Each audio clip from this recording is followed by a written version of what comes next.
This will be a short demonstration of the workflow in running a Simulink model in a test under Simulation Workbench.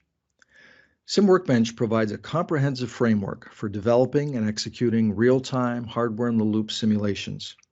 Capabilities of Workbench include hard real-time performance, support for industry-standard modeling environments, including Simulink and all other FMI, FMU compliant modeling tools, support for executing multiple multi-rate models, taking advantage of multiple shielded CPU cores, model-independent I/O mapping, and a client-server architecture.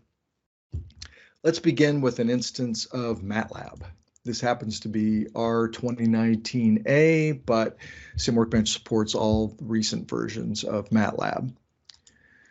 This is a simple model called demo. I have as I/O a USB joystick. That joystick has roll, pitch, and yaw axes, so it makes it easy for me to create a simple model using those.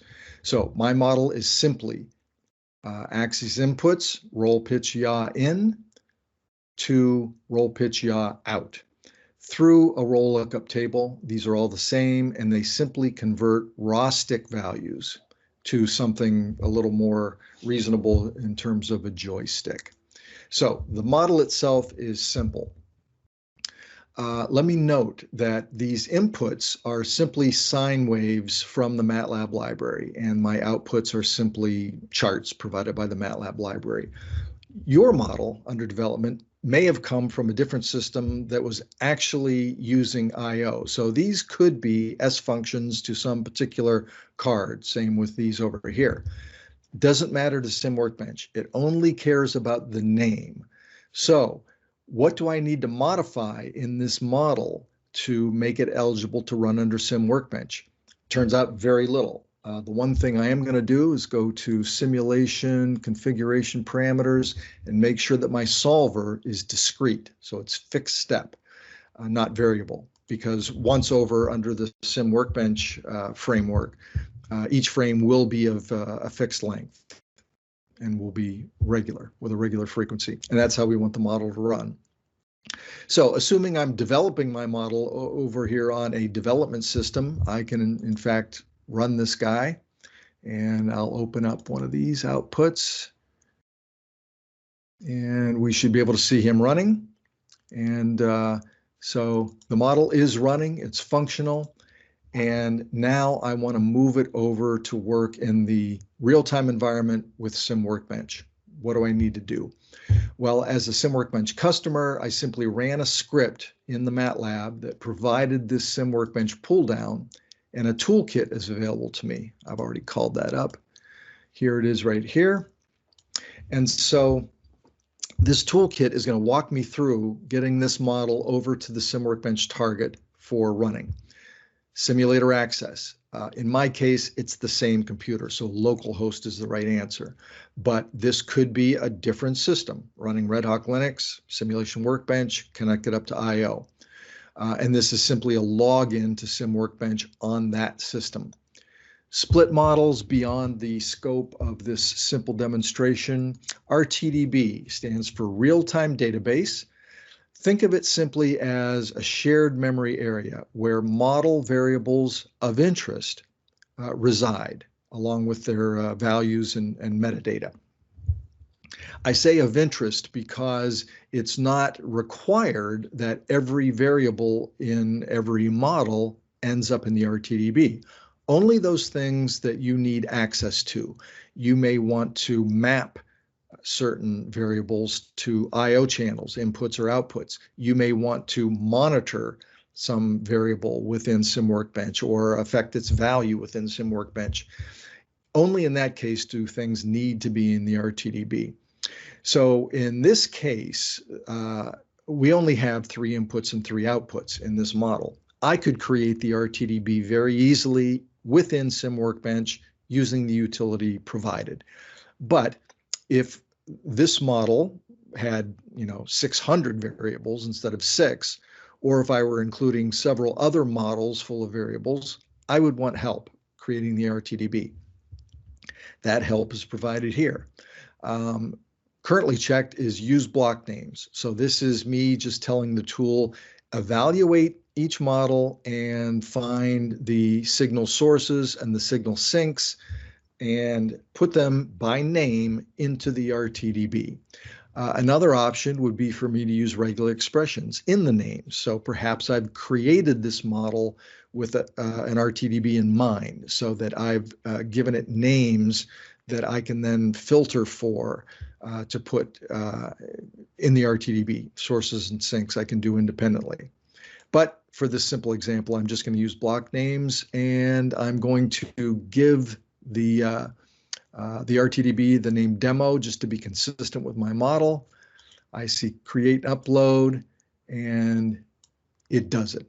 So the RTDB is created, it's pushed over to the target system, and now what's left is code generation. So we're going to use the code generator provided with MATLAB to turn this model into code, push that code to the target, and compile it. So if I need any special compilation or linker options, here's where I would put those in. So one button, generate, export, and make, and off it goes. So that process takes a few seconds. So we can go ahead and move over to our development system. Happens to be the same system in this case. But here is our simulation workbench control center. Now this window is just an indication that that process is finished. So my Sim Workbench Control Center has, among many views, a workflow view, which I find helpful. This is just sort of the flow of getting something running under Sim Workbench. User, I'm already logged in. I'm logged in as an admin privilege user, meaning I can create, destroy, run, I can do anything in here. But you may be a user who has limited privileges. You may only be able to run things. So, you log in as the user you have access to. RTDB demo created today at this time. So this is newly created. Double clicking tells Sim Workbench, this is the RTDB that we're looking at the moment. I can look at the analog contents of that RTDB, and no surprise, pitch in and out, roll in and out, yaw in and out. The only variables in our one model are what's here. If I had other models that I was intending to use in the same test, I would have put those variables in the same RTDB, and then it would be listed here. So the RTDB is there, point types. You'll notice there's currently no I/O mapping done. We haven't done that yet. Let's go back to our workflow. I/O devices. Now, the tool already knows about my joystick. If I needed to make it aware of my joystick, I would do that here. I/O mappings. You'll notice I've got a number of cards represented here, virtually none of which I actually have in my laptop. I have them here just for demo purposes to see what different interfaces look like. But I do have a joystick, and our tool knows about the 8 axes and 12 buttons on that joystick. So by simply clicking on one of these fields, I'm shown the contents of my currently loaded RTDB that may be mapped to I/O points of this type. And so what we're seeing here are the analog ins. So we don't see any of the analog outs, but these axes on the joystick can supply inputs, so here they are. I happen to know that axis 0 is my roll axis, axis 1 is my pitch, and 2 is my yaw. So there is my I/O mapping. Now we're ready to create a test. Open up the tests dialog, say new test. We're going to call this guy demo just to maintain that consistency.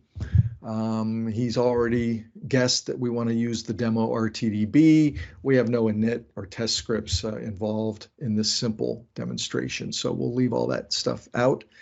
Down under synchronous models, I'll right click and say, okay, no SimPack model, demo. Here is the model that we just built, and that is now part of this test. So building a test is really just saying what parts are involved, what RTDB, what models, what scripts. So that test is built. Not yet runnable. For that, we will go to the test sessions. Here is where we can get specific about how certain tests should run. Again, for this simple test, auto create with defaults is fine. So I'm actually ready to start a test. And you see our frame count incrementing. That's good. I'm moving the joystick, but how do we know our model's really running? Well, we have built-in features in Sim Workbench, one of which is the RT viewer. So of the signals and parameters, there's my lookup tables and the IO points.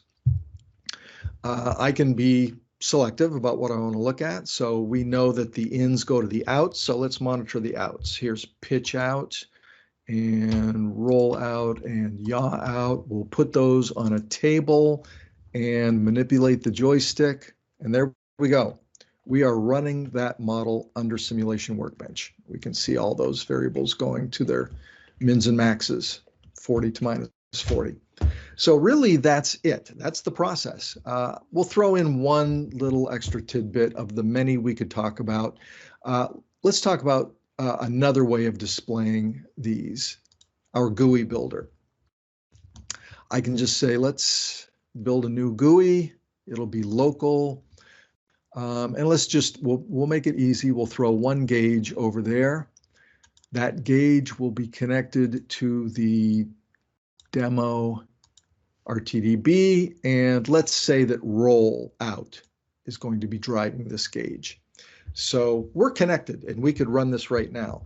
The fact though is the default scaling numbers really don't fit what we're doing. So we're going to make some minor modifications to that.